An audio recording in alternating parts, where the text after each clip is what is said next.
Vamos a ver en esta clase la arquitectura de los Cortex-M orientada fundamentalmente a los datos más significativos de esta familia, como por ejemplo, ¿cuáles fueron los objetivos?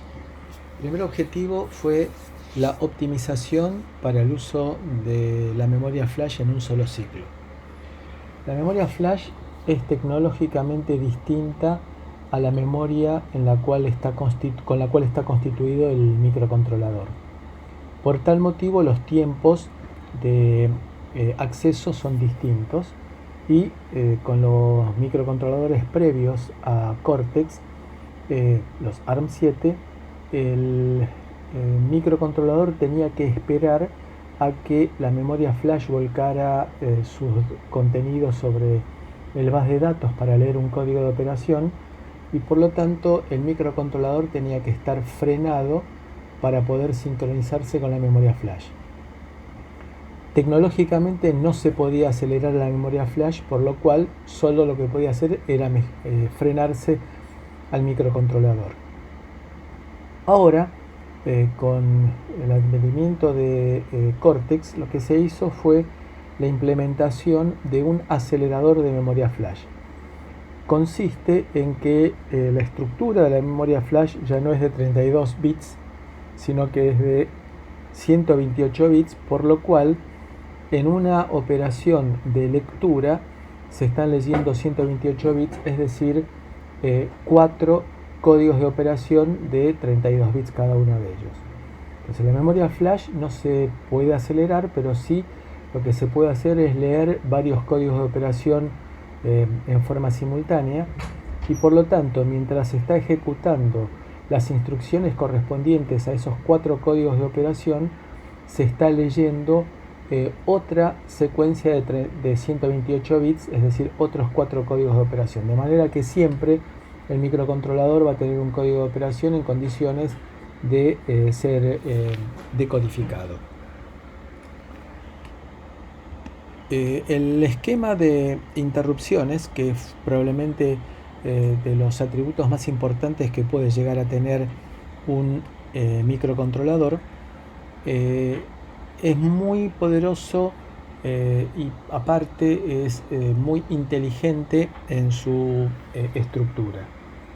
Es determinístico, vale decir, determinístico quería significar que el sistema es predecible, es decir, que partiendo de un estado inicial con un conjunto de excitaciones siempre se va a llegar al mismo estado final con las mismas respuestas, en lo posible dentro de un cierto tiempo preestablecido. Eso es determinístico, es decir, predecible.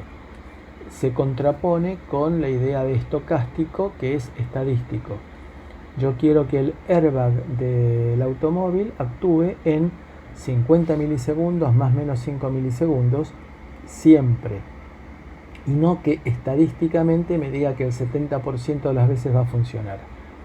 Entonces, en el caso de Cortex se logró que el sistema de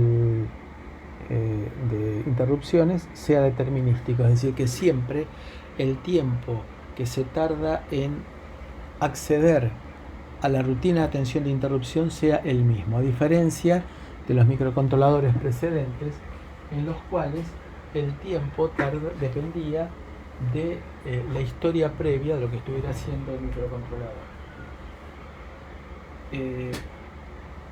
La latencia es baja, lo cual significa que el tiempo que se demora en atender a ese pedido de interrupción o excepción, que es un concepto un poco más amplio, que vamos a ver posteriormente, sea bajo. Es decir, ese es el tiempo de latencia, y también nos aparece una interrupción no enmascarable destinada a atender a aquellos procesos que sean catastróficos, como por ejemplo el corte de energía, y que lo que buscamos nosotros es poder ejecutar una acción de salvaguarda de registros o de posiciones de memoria en alguna memoria no volátil, como puede ser memoria flash o eventualmente una memoria SD, para lo cual la detección del corte de energía va a parar a esta interrupción no enmascarable, es decir, que no hay forma de deshabilitarla y se guarda solamente para situaciones catastróficas. Se permite ahora multiplicar por hardware en un solo ciclo, imaginemos que son 32 bits por 32 bits en un solo ciclo de reloj, y también se incorpora la división por hardware, proceso que hasta ahora requería, los microcontroladores anteriores requería una función, una subrutina que se hacía por software y por lo tanto es un proceso mucho más lento. Veamos que aquí la división por hardware no es en un ciclo de reloj, sino que es de las pocas instrucciones que requieren más de un ciclo de reloj. En este caso son 7 ciclos de reloj. Es muy adecuado para el manejo de memoria. Por ejemplo, permite trabajar con datos no alineados. ¿Qué significa datos no alineados? Las palabras son palabras de 32 bits. Típicamente lo que llamamos Word es una palabra de 32 bits. Para lo cual, entonces, para poder leerla en un solo ciclo de reloj, el microcontrolador necesita que esa variable esté iniciada, que comience esa variable en una dirección de memoria que sea múltiple de 4, de manera que pueda efectuar la lectura de los 32 bits en una sola operación. Ahora bien, lo que permite Cortex es que las variables no estén alineadas, es decir, que empiecen en una dirección que no sea múltiplo de 4. Por ejemplo, si nosotros tenemos una variable de tipo palabra y luego necesitamos utilizar una variable de tipo char, nos quedarían un char de 8 bits, entonces, o byte también se llaman las variables en este caso. Eso significaría que vamos a desperdiciar 3 bytes. Lo que permite la arquitectura Cortex es utilizar esos 3 bytes y uno más de la siguiente palabra para conformar una variable completa de 32 bits. Para el usuario es totalmente transparente eso, pero en la práctica tiene una penalidad, que es que para leer una variable que no está alineada, como está constituida por partes de 2 palabras distintas, se requiere efectuar una doble lectura. ¿Sí? Parte de la lectura de una palabra y parte de la lectura de la siguiente palabra. Entonces, para el usuario es transparente, pero en la ejecución no lo es, y por lo tanto ahí nos aparece una restricción al determinismo, porque el tiempo que tardemos en leer una variable dependerá si esa variable está alineada o no está alineada. También nos permite Cortex la incorporación de la manipulación de bits. Esto significa de que tenemos la posibilidad de tener un tipo de variable novedoso, que es la variable de tipo flag, o como lo vamos a llamar nosotros en este curso, variables de tipo semáforo. También nos va a permitir un modo que es bastante novedoso, que se llama FAM2. Hemos dicho en más de una oportunidad que los códigos de operación, las instrucciones, son de 32 bits, pero existe ya desde los predecesores de Cortex la posibilidad de que los códigos de operación se reduzcan a 16 bits. Es decir, por supuesto que esa reducción tiene un precio, siempre tiene alguna de esas modificaciones tienen algún precio. En este caso es equivalente a lo que nos pasa con la música. Si nosotros tenemos un disco y lo llevamos a MP3, la música de ese disco, el oído puede llegar a detectar diferencias en la calidad, porque con la compresión a MP3 lo que hacemos es perder calidad en el sonido, como por ejemplo puede ser perder agudos, perder separación de canales, y por lo tanto si quisiéramos reconstituir un disco en un archivo MP3, encontraríamos que el disco no respeta la calidad de lo que debería ser un disco con respecto al ancho de banda, sobre todo en la parte más alta del espectro de audio, y también la intermodulación y la separación de canales. Entonces, cuando nosotros decidimos, para tratar de aprovechar mejor la memoria, utilizar códigos de operación de 16 bits en lugar de los de 32 bits, vamos a perder algunas de las prestaciones que contenían los códigos de operación de 32 bits. Lo que nos permite ahora FAM2, frente a la historia previa, es poder mezclar códigos de 32 bits con los de 16 bits sin ningún tipo de problema, sin ninguna dificultad.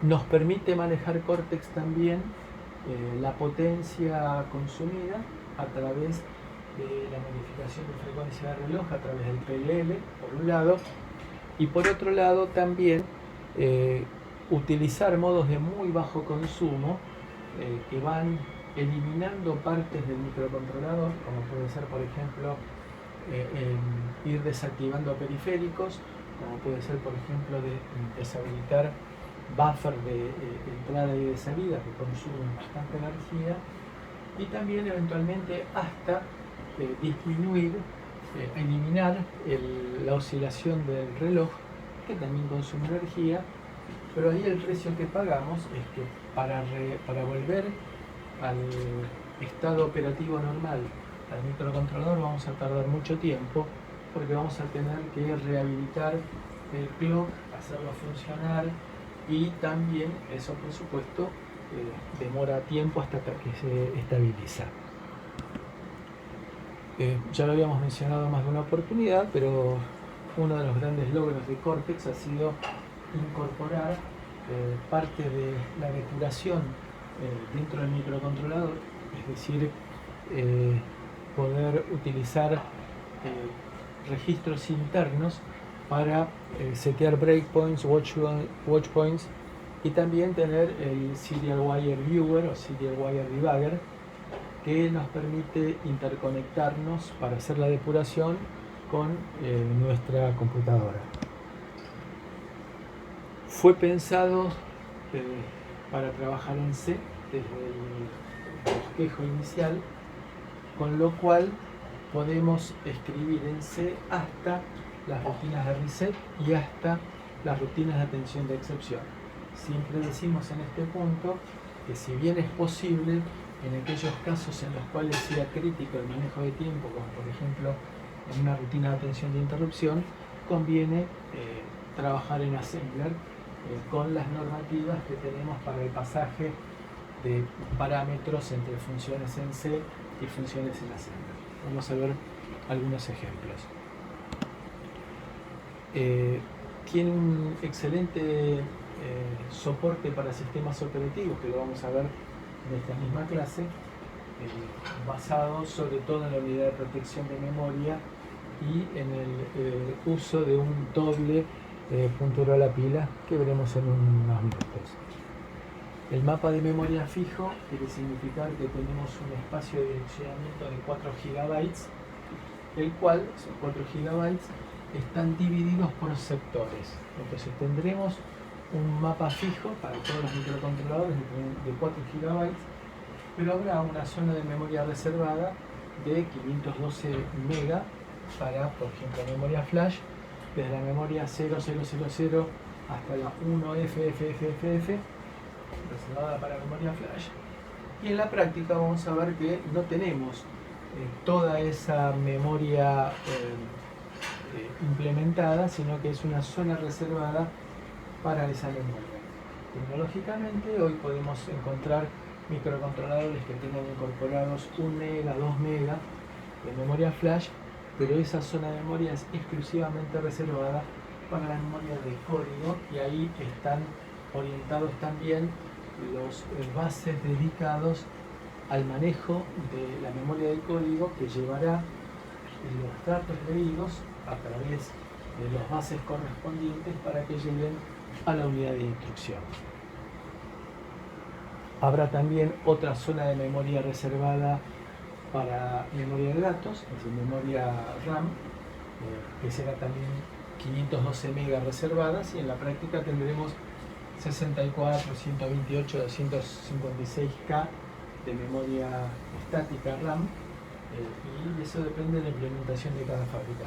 También tendremos 512 megas para periféricos, de los cuales se utiliza una muy pequeña porción de ese mapa, pero bueno, está disponible para colocar periféricos en esa zona, y cada fabricante lo implementa de la forma que le convenga.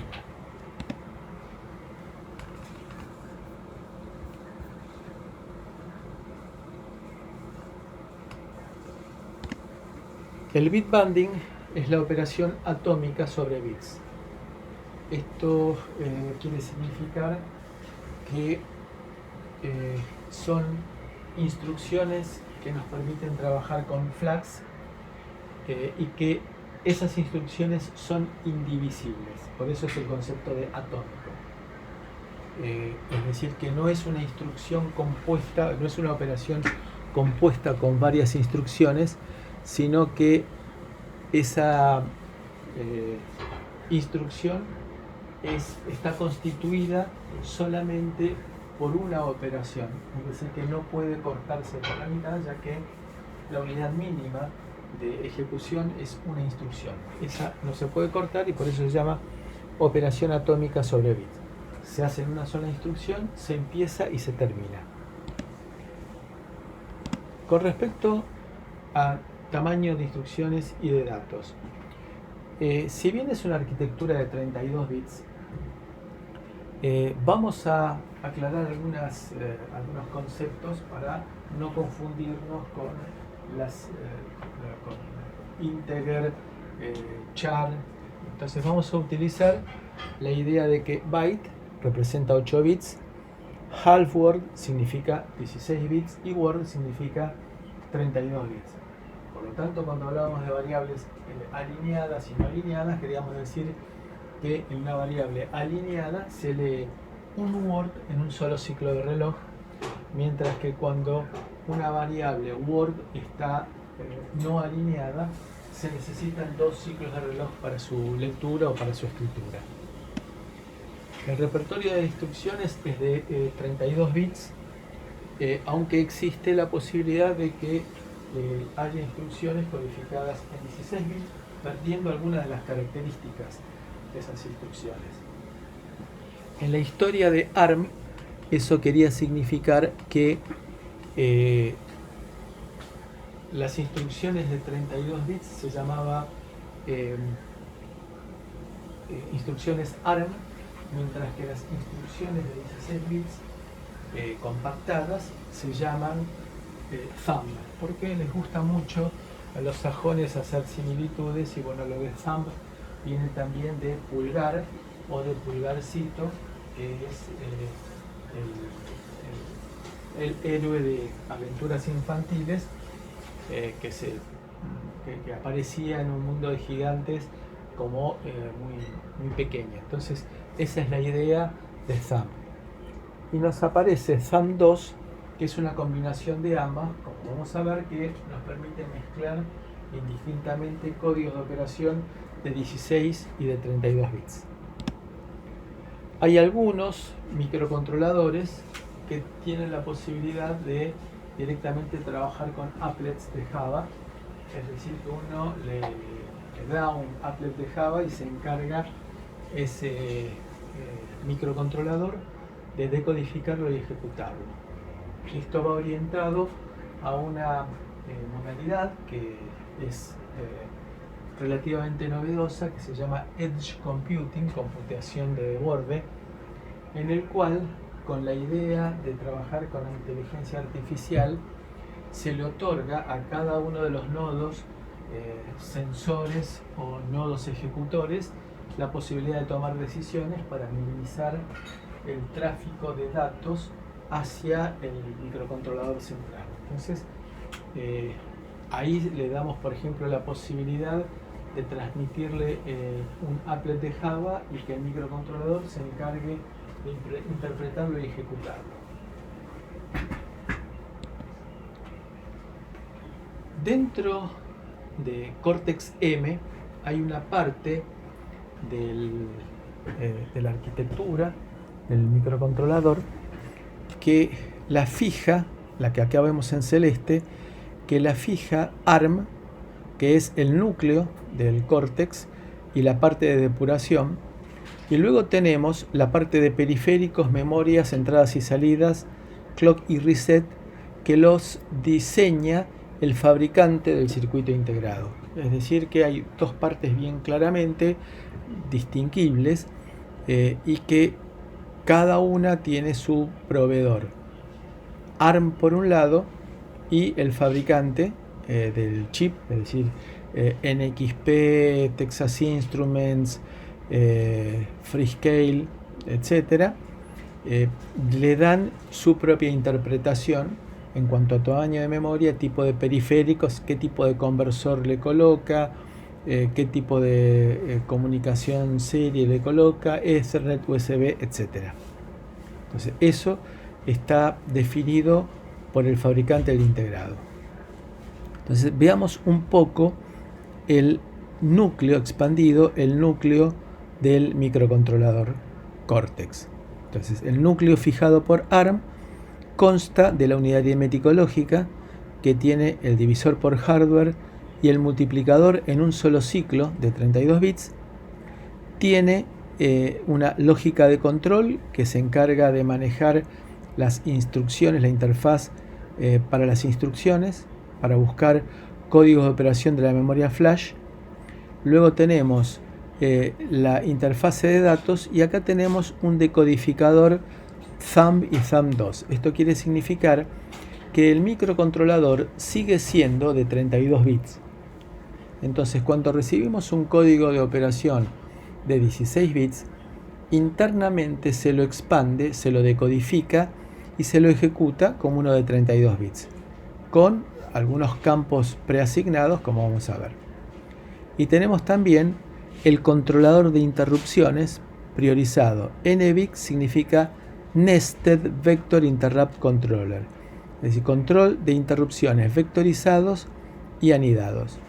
Vectorizados porque cada periférico se va a identificar cuando pide interrupción y va a decir, por ejemplo, yo soy el timer 0, con lo cual se sabrá en qué lugar se encuentra la rutina de atención de interrupción del timer 0. Otro dirá, yo soy USB, entonces la interrupción correspondiente será ejecutada por una rutina de atención de interrupción específica que se encuentra solamente por el hecho que dijo yo soy USB. Y nested porque son anidadas. La idea de anidado quiere significar que una interrupción, dadas las condiciones de aparición temporal y de prioridad, puede interrumpir la ejecución de otra rutina de atención de interrupción. Eso se llama nested, anidado. Y acá tenemos lo que aparece como ETM, significa Embedded Trace Macro Cell. Es toda la interfaz correspondiente a la parte de debugging. Entonces, el núcleo es arquitectura Harvard con un pipeline, que lo vamos a ver al final de esta clase. Incorpora también Thumb2 y Thumb tradicional, unidad aritmético-lógica con multiplicación por hardware en un solo ciclo de 32 bits y división por hardware que tarda un tiempo más. El controlador de interrupciones es configurable, ampliamente programable y muy poderoso, muy flexible. Tendrá una matriz de bus es decir, bus matrix, que quiere significar algo así como el concepto de un circuito impreso multicapa, pero las vías de comunicación entre las capas son modificables, adecuables de acuerdo con la ejecución del programa. Así que las vías de comunicación entre las distintas capas del impreso, es decir, en nuestro caso las distintas partes, los distintos bases del microcontrolador, se va modificando dinámicamente de acuerdo con la instrucción que se esté ejecutando. Tenemos la posibilidad de la depuración incorporada y tenemos en forma opcional la unidad de protección de memoria, pero que ya todos los microcontroladores modernos tienen la unidad de protección de memoria para trabajar más fácil en sistemas operativos. Y también tenemos el Embedded Trace Macro Cell, que es propio de cada fabricante, utiliza los pines que le convengan para ese Embedded Trace Macro Cell. Es decir, podrá utilizar o bien JTAG o bien Serial Wire Debugger, de acuerdo con lo que decida cada fabricante. Entonces aquí lo tenemos un poco más expandido. Tenemos el núcleo de ARM Cortex provisto por ARM, el controlador de interrupciones que nos permite manejar hasta 240 interrupciones, lo cual es excesivo porque no hay ningún microcontrolador que tenga 240 interrupciones disponibles. Si tendremos, de acuerdo con el micro, 25, 32, 35 interrupciones, pero bueno, existe la posibilidad de manejar hasta 240 interrupciones. Tenemos todo lo que aparece aquí en azul, está vinculada con la parte de debugging. Por un lado tenemos la posibilidad de seleccionar si el microcontrolador va a trabajar con JTAG o con Serial Wire Debugger, y luego tenemos que el Embedded Trace Macro Cell, que va siguiendo las instrucciones, emite hacia el trace port, emite o bien 5 pines para trabajar con JTAG o bien un solo pin para el Serial Wire Viewer vinculado con la parte de depuración. Entonces todo esto en azul corresponde a la parte de depuración.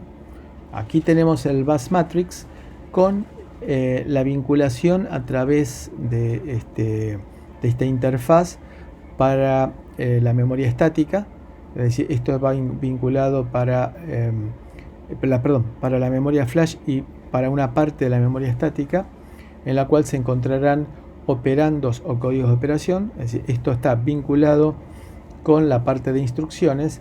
Y después tenemos el System Bus, que es el que nos permite manejar la RAM, la pila y los periféricos. Es decir, toda la parte alterable, operandos, periféricos, se encuentra sobre esta rama. Todo lo que sea código y parte no volátil se encuentra sobre esta rama. La MPU, si bien es opcional, hoy la mayor parte de los microcontroladores comerciales ya incorporan una MPU. AMBA es la abreviatura de Advanced Microcontroller Bus Architecture. Quiere significar que tenemos el microcontrolador trabajando a máxima velocidad, tenemos la interfaz con una memoria externa de alta velocidad, tenemos el máster de acceso directo a memoria, por el cual periféricos van a colocar en la memoria del microcontrolador a la máxima velocidad posible datos, y tenemos también la RAM interna de máxima velocidad preparadas para trabajar todo esto a la misma velocidad del microcontrolador. Acá nos aparece un bridge, un puente. Este puente es similar al de la PC y significa que está vinculando una parte que trabaja a la velocidad del procesador con otra parte que no necesita trabajar a la velocidad del procesador. Entonces, esto es lo que se llamará el Advanced Peripheral Bus, el bus avanzado de periféricos, que tiene una particularidad. recordamos haber dicho que la potencia consumida depende de la frecuencia de trabajo. Por lo tanto, ¿tiene sentido que yo esté utilizando un teclado a la velocidad del procesador? ¿O tiene sentido que yo esté utilizando una UART o un timer a la velocidad del procesador? ¿Por qué? Porque si yo los hago trabajar a la velocidad del procesador, no requieren que esté trabajando a esa velocidad, voy a hacerlos disipar energía innecesariamente. Por lo tanto, este puente que nos aparece aquí es equivalente a lo que es el puente norte y el puente sur en la arquitectura de PC y de micros de Intel. Entonces, este puente me está vinculando el Advanced High Speed Bus con los periféricos de más baja velocidad, que no se justifica que estén trabajando a la velocidad del procesador. Y acá tenemos un detalle bastante más claro de la arquitectura del microcontrolador. Lo que nos aparece en este verde petróleo es lo que nos provee ARM a través de su core. Entonces tenemos el core propiamente dicho, más la parte de debugging, que sería el trace y el test and debug, el controlador de interrupciones y la unidad de protección de memoria. Tenemos por otro lado la memoria flash, por ejemplo 512 kilobytes, con su acelerador de memoria flash. Tenemos 64K de RAM, por ejemplo, con su controlador de memoria RAM. Tenemos el PLL del microcontrolador para variar la frecuencia de trabajo. Tenemos el detector de sobretensión o baja tensión, el Brownout Detect, el Power On Reset, que se encarga de hacer todas las operaciones después del reset, el Bus Matrix, el Advanced High Speed Bus multicapa, que es el que habíamos mencionado antes, que actúa como un circuito impreso multicapa. Y acá tenemos conectados un conjunto de periféricos de alta velocidad, como por ejemplo Ethernet, que tiene que trabajar a alta velocidad, USB, que tiene que trabajar a alta velocidad con sus propios DMA, y en el caso de USB con una interfaz física propia que nos permite salir del microcontrolador e ir directamente al conector de USB, y tenemos un acceso específico de alta velocidad que corresponde a DMA. Y luego tenemos el Advanced Peripheral Bus, que es el bus de baja velocidad, en el cual tenemos toda la parte de interfaz serie en la parte superior, desde I²C, SPI, I²S, UART y CAN, que los veremos en detalle más adelante. Y tenemos también la parte de periféricos de baja velocidad, como por ejemplo los conversores analógico a digital y digital analógico, los timers, el control de motores por modulación por ancho de pulso, y luego la interfaz de codificadas de los encoder, que son los que me permiten medir posición y por lo tanto hacer un lazo de control cerrado entre el control de motor y la verificación real de la velocidad a la cual se mueve el motor y en el sentido que se mueve el motor. Cortex tiene un banco de registros compuesto por 16 registros que son equivalentes desde el punto de vista de que todos pueden ser utilizados, por ejemplo, como punteros a memoria, que todos pueden llegar a ser utilizados, por ejemplo, para contener operandos o resultados. Y acá, pero tenemos algunas particularidades. Una de ellas es que nos aparece un doble puntero a la pila. Vamos a ver que la pila es el lugar en donde van a residir las variables de nuestras tareas cuando veamos sistemas operativos. Estas variables necesitan ser protegidas de otras tareas y a su vez también debemos proteger al sistema operativo de que una tarea que se perdió o una tarea que no sea que sea non santa me pueda llegar a afectar al sistema operativo. Para lo cual necesitamos tener dos modos de trabajo: un modo de trabajo sistema operativo y otro modo de trabajo usuario común. Entonces, en el caso del sistema operativo tendrá su propio puntero a la pila, su propia pila, a la cual no podrá tener acceso ninguna otra tarea, gracias a las funciones de la unidad de protección de memoria, y tendremos otro puntero a la pila dedicado a las tareas. Entonces, cada tarea tendrá su propia pila y manejará un puntero a la pila, dejando el puntero a la pila principal solamente para el sistema operativo. Entonces, acá tenemos otro detalle que vamos a aclarar en unos minutos, que es que los registros 0 a 7 están disponibles en todo momento. Esto quiere significar que habrá casos en los cuales no tengo forma de acceder a los registros 8 a 15, estando solamente reservados a los registros 0 a 7 este acceso permanente en cualquier modo de trabajo.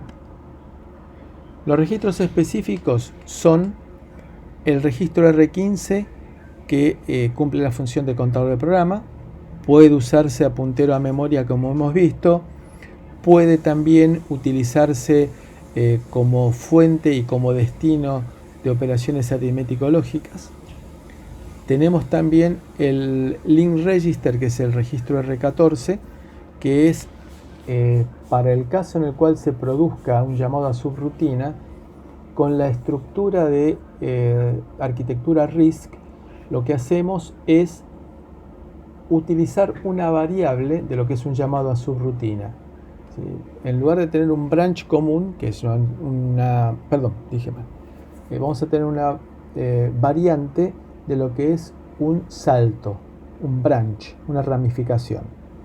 Entonces, como es una arquitectura RISC, en lugar de tener instrucciones específicas para llamado a subrutina, vamos a tener una instrucción que se llama branch and link, que es un tipo de branch en el cual se salta a la dirección de una nueva función, pero se guarda en el registro R14 la dirección de retorno. Entonces, la única función que tiene el registro R14 específica es guardar la dirección de retorno para el caso de un branch and link llamada subrutina, y luego, cuando termina la subrutina, de ahí se rescatará la dirección de retorno y se continuará con la ejecución del programa normal. El puntero a la pila dijimos que tiene una doble significación. Tenemos el registro de estado del programa, en el cual se almacenarán algunos parámetros específicos, como por ejemplo puede ser los flags del microcontrolador, el flag de carry, el flag de cero, el flag de signo, etc.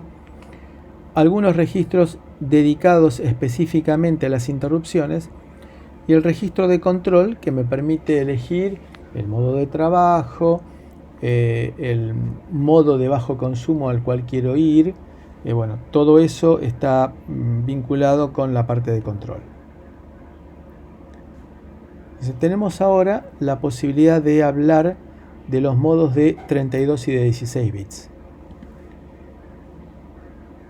Originariamente, los primeros micros de 32 bits, que se llamaron ARM7, tenían la posibilidad de trabajar con instrucciones de 32 bits y también con instrucciones de 16 bits, con algunas consideraciones específicas que vamos a ver en la siguiente imagen. Con la aparición de Cortex aparece, en lugar de Thumb, el modo comprimido de 16 bits, un modo especial de trabajar en forma comprimida con un repertorio de instrucciones que incorporaba las instrucciones de 32 bits y las instrucciones de 16, pero sin ninguna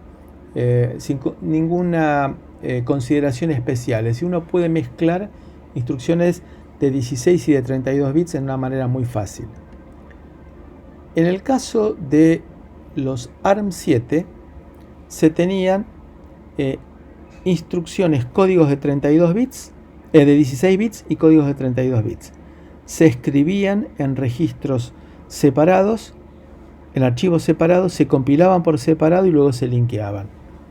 Y luego había que ejecutar una instrucción que me permitía pasar del modo de 16 bits, por ejemplo, al de 32 bits, y luego otra instrucción que me permitía pasar del modo de 32 bits al de 16, teniendo una sobrecarga tanto de código de memoria para el código de operación como de tiempo en la conmutación. Entonces, tenía un archivo con las instrucciones de 32 bits, otro archivo con las instrucciones de 16 bits, y luego los compilaba por separado y los linkeaba. En el caso de THUMB2 en Cortex, no hay sobrecarga en la conmutación de estado, nos permite ahorrar tiempo de ejecución y espacio de instrucción. No hay necesidad de separar el código ARM del THUMB y se puede hacer todo en un solo archivo, se compila todo de un saque y eso hace que el desarrollo sea mucho más sencillo. Si yo no le digo lo contrario, el compilador va a tratar siempre de llevar, de ser posible, las instrucciones al modo thumb de 16 bits. Con lo cual me va a permitir optimizar el uso de memoria siempre que sea posible. Lo vamos a ver enseguida.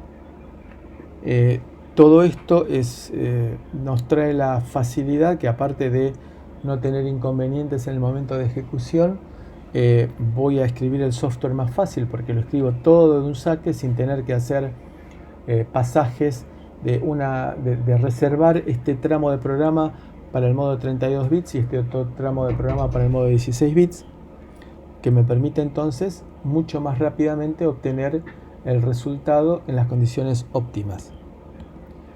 Entonces nos permite THUMB2 mezclar instrucciones de 16 y 32 bits y, a pesar de, oh sorpresa, la mayor parte de las instrucciones de Cortex-M son interpretadas como de 16 bits, a pesar que internamente las vaya a ejecutar como de 32. Entonces, si bien se ejecutan como de 32, se necesitará hacer una conversión, de una decompresión de las instrucciones de 16 a 32 bits. Es decir, recibo el código de operación de 16 e internamente lo llevo a 32 bits. Y acá vemos el esquema. Entonces, esta es la instrucción de 32 bits. Esta es la instrucción comprimida de 16 bits.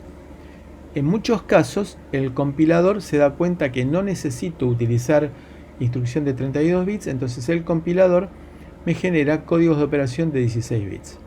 ¿Cómo se logra? En primer lugar, se elimina los 4 bits que corresponden a las instrucciones condicionales. Entonces, ahora la única opción posible es se ejecuta siempre, para pasar al modo comprimido thumb. Después, habíamos reservado en el modo 32 bits zonas de memoria de 4 bits cada una de ellas para contener la indicación a algún registro, por ejemplo, un registro de un operando. Entonces eran 4 bits. En el caso de thumb, por empezar, se elimina la máquina de 3 direcciones, se tiene una máquina de 2 direcciones, con lo cual ya hay ahorro campos, y el lugar reservado para designar el registro es solamente de 3 bits, con lo cual ya me estoy ahorrando otro bit ahí, y a su vez con 3 bits puedo solamente seleccionar uno de 8 registros. Por eso es que habíamos dicho que los registros 0 a 7 eran utilizables en todo momento, es decir, en el modo ARM de 32 bits y en el modo thumb de 16 bits, con los códigos de operación comprimidos, compactados. En el caso del modo thumb, los registros 8 a 15 no pueden ser accedidos en forma natural. Mientras que, por ejemplo, una instrucción como esta, en la cual es la suma con esta S, quiere significar modificando los flags de acuerdo con la última operación aritmético-lógica. Entonces, la suma de acuerdo con los flags de la última operación aritmético-lógica de R0 con 1, lo cual es equivalente al incremento, que no existe la instrucción incremento, porque al hacer una arquitectura RISC tratamos de minimizar las instrucciones y por lo tanto voy a preferir escribir la instrucción de sumar 1 al registro R0 para no tener que utilizar una nueva instrucción, no gastar memoria del microcontrolador utilizando una instrucción especial. Yo le puedo dar una directiva más explícita al compilador diciéndole cuándo quiero que utilice instrucciones de 16 y cuándo que utilice instrucciones de 32. Por ejemplo, si le pongo el sufijo W viene de wide, ancho, el compilador entiende entonces de que va a necesitar generar código de 32 bits, y si yo le digo N, significará que lo estoy obligando a que utilice códigos de 16 bits. Entonces, si el compilador encuentra esta instrucción, en la cual no hay ninguna necesidad que sea de 32 bits, el compilador me va a generar el código thumb correspondiente a esta instrucción, pero en 16 bits. Entonces, thumb2 me permite mezclar instrucciones 16 con 32 bits.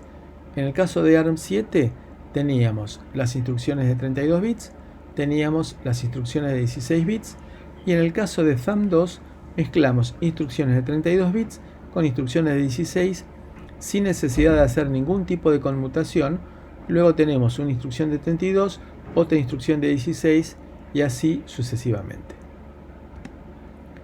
Esta comparación nos dice, como siempre, las comparaciones se eligen para que digan lo que querramos nosotros que digan.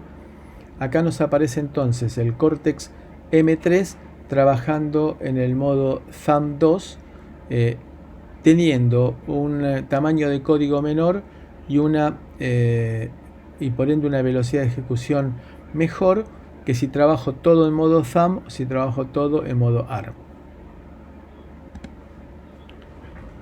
Tenemos distintas subfamilias dentro de Cortex. Dijimos que el Cortex M0, que es este central, aparece compitiendo con los microcontroladores de 8 bits y por lo tanto tiene un repertorio de instrucciones reducido porque es un micro pequeño, de bajo costo y bajo consumo. Luego tenemos un Cortex M3 en el cual hay un grado de compatibilidad en un solo sentido. Es decir, que un código escrito con Cortex M0 puede recompilarse nuevamente para generar código en un Cortex M3 porque incorpora también estas instrucciones. Luego tenemos el Cortex M4 que incorpora funciones de procesamiento digital de señales y existe compatibilidad en este sentido, también unidireccional. Un código generado en Cortex M0 o en Cortex M3 puede recompilarse para trabajar sobre Cortex M4. Y también para el Cortex M4F, que incorpora instrucciones de punto flotante, también existe compatibilidad unidireccional en ese sentido.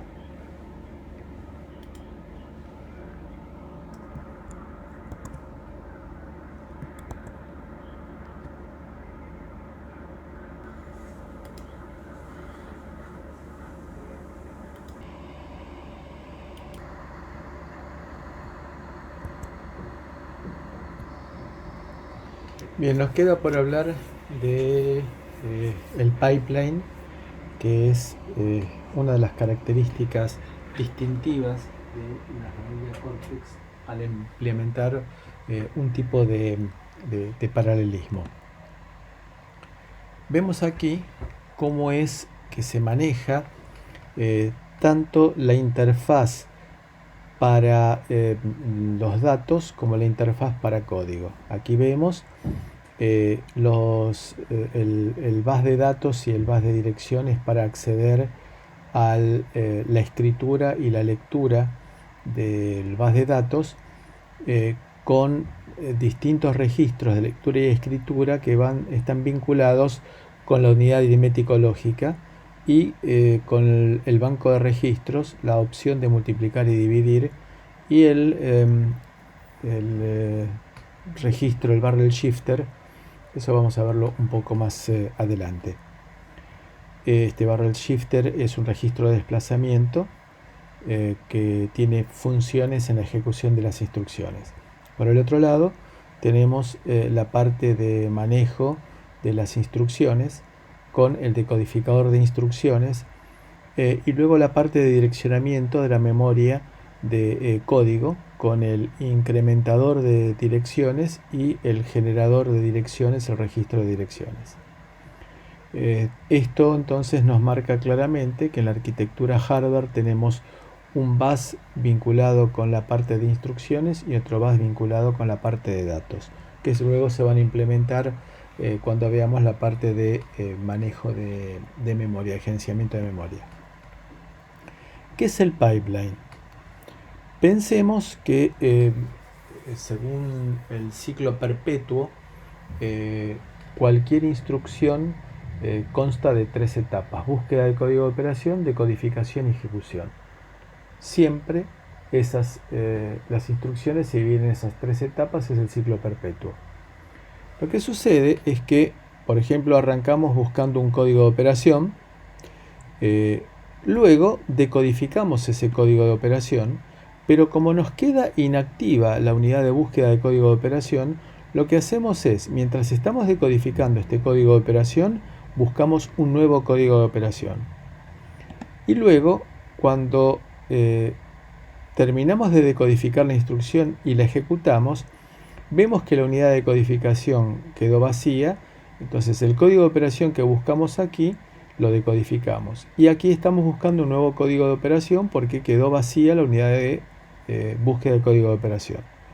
De esta manera vamos completando las 3 instrucciones y lo que vemos aquí es que tenemos que en cada ciclo de reloj se está ejecutando una instrucción. Es decir, que hemos creado un paralelismo teniendo en cuenta que son 3 unidades separadas de búsqueda de código de operación, decodificación y ejecución, y de esta manera tenemos permanentemente ocupadas todas las etapas del procesador y estamos llegando a la consideración de que tenemos prácticamente la ejecución de una instrucción por cada ciclo de reloj.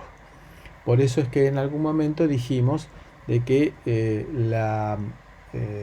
podemos decir que aproximadamente tenemos una instrucción por cada hertz, con lo cual teóricamente en 120 MHz tendríamos aproximadamente 120 millones de instrucciones, con 204 MHz tendríamos aproximadamente 204 millones de instrucciones, y él aproximadamente merece una justificación. Veamos aquí cómo es que se dividen las etapas de búsqueda de código de operación. Sin lugar a dudas, colocamos una dirección sobre el bus de direcciones de instrucciones, leemos el contenido de la posición de memoria así seleccionada y con eso llenamos la búsqueda de código de operación.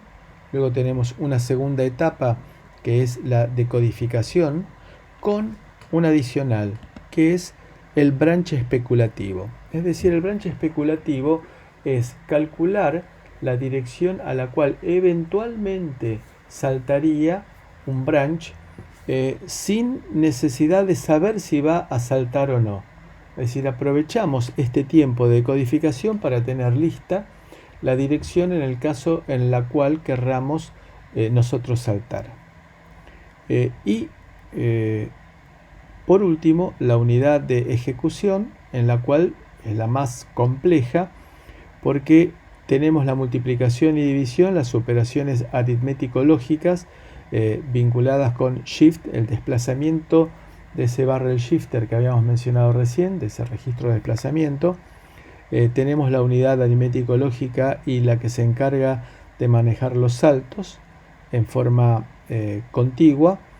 Y luego tenemos toda la parte de escritura de resultados sobre la memoria de datos. Entonces, esta es la división de acuerdo con funciones de las tres etapas de nuestro pipeline. ¿Por qué lo llamamos pipeline? Por la idea de tener una tubería como si fuera un poliducto que vincula un pozo petrolero por ejemplo, o mejor dicho, un centro de distribución de combustibles en Comodoro Rivadavia y una central de distribución y procesamiento que podría ser, por ejemplo, en Bahía Blanca. Entonces, con eso lo que logramos es que cuando en algún momento en Bahía Blanca tienen un requerimiento, le dicen, por ejemplo, a Comodoro Rivadavia, mándame petróleo crudo. Bien, entonces activan las válvulas correspondientes y empiezan a bombear por ese poliducto petróleo crudo. Cuando el petróleo crudo está viajando y se completó la carga que se deseaba, se dice, envíame, por ejemplo, nafta premium, que un barco descargó en el puerto. Entonces, luego comienzan a enviar nafta premium y vemos que en el poliducto está avanzando el petróleo crudo y atrás viene el nafta premium. Y luego dicen, envíame ahora gasoil premium. Entonces, si sacamos una foto del poliducto, vamos a tener petróleo por un lado, vamos a tener nafta premium luego, y luego vamos a tener gasoil premium. Con lo cual, si tomamos una foto, vamos a ver entonces esas tres etapas bien claras. ¿Qué es lo que estamos viendo acá? Son tres unidades que están trabajando en forma permanente, buscando un código de operación, luego se decodifica y mientras se está decodificando buscamos otro código de operación y se ejecuta el primero y se decodifica el segundo y buscamos el código de operación del tercero y así en forma permanente. La utilización óptima del pipeline sería que permanentemente tengamos búsqueda del código de operación, decodificación y ejecución, con lo cual aquí se completa una instrucción ejecutada por cada ciclo de reloj. Y acá tendríamos que la cantidad de instrucciones es exactamente igual a la cantidad de ciclos del clock del procesador. Ahora, ¿qué pasa cuando tenemos un branch? Se dice en muchos casos que el procesador cuando tiene un branch tarda 3 ciclos de reloj. Claro, las instrucciones todas tardan 3 ciclos de reloj. Lo que debería decirse es que tarda 3 ciclos de reloj hasta volver a completar la ejecución de una instrucción. ¿Por qué? Bueno, cuando nosotros nos encontramos en la posición de memoria 8000 con un branch and exchange, un salto, con el exchange tiene un significado posterior, a la dirección contenida del registro R5, lo que hace es tomar el valor de R5 y cargarlo en el contador de programa. Con lo cual se pasa a ejecutar, se pasa a apuntar con el nuevo valor de contador de programa, que es por ejemplo 8FS. Entonces veníamos ejecutando este branch en esta etapa de ejecución y nos quedó inconclusa esta resta y este OR, la resta con la búsqueda de código de operación y la decodificación, este OR inclusivo con solamente la búsqueda de código de operación, y luego cuando encontramos esta dirección, ahí sí comienza a buscar, decodificar y ejecutar. Pero esta instrucción no se ejecutó, esta instrucción no se decodificó y no se ejecutó. Es decir, que hubo 2 ciclos en los cuales no se ejecutó ninguna instrucción. Y por lo tanto, se tardaron 3 ciclos en volver a ejecutar una instrucción. Entonces, se demoran 3 ciclos en ejecutar nuevamente una instrucción. Y aquí tenemos el caso en el cual teníamos una variable no alineada. Entonces, cuando la variable es no alineada, la lectura o escritura de esa variable no alineada nos lleva 2 ciclos de reloj. Con lo cual, al estar ocupada la unidad de ejecución 2 ciclos de reloj leyendo o escribiendo esa variable no alineada, nos queda ocupada la unidad de ejecución, por lo tanto no se puede ejecutar esta instrucción que se decodificó, no se puede decodificar esta instrucción que aquí se buscó, y se instalan ciclos de stall, de frenado, de vacío. Entonces aquí nuevamente hay un ciclo de reloj en el cual no se ejecuta ninguna instrucción. Esta es justamente con el caso de los branches la razón por la cual que decimos que la cantidad de instrucciones que se ejecutan es aproximadamente igual a la cantidad de ciclos de reloj.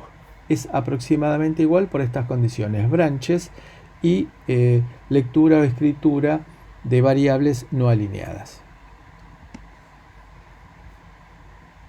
Esto es todo entonces.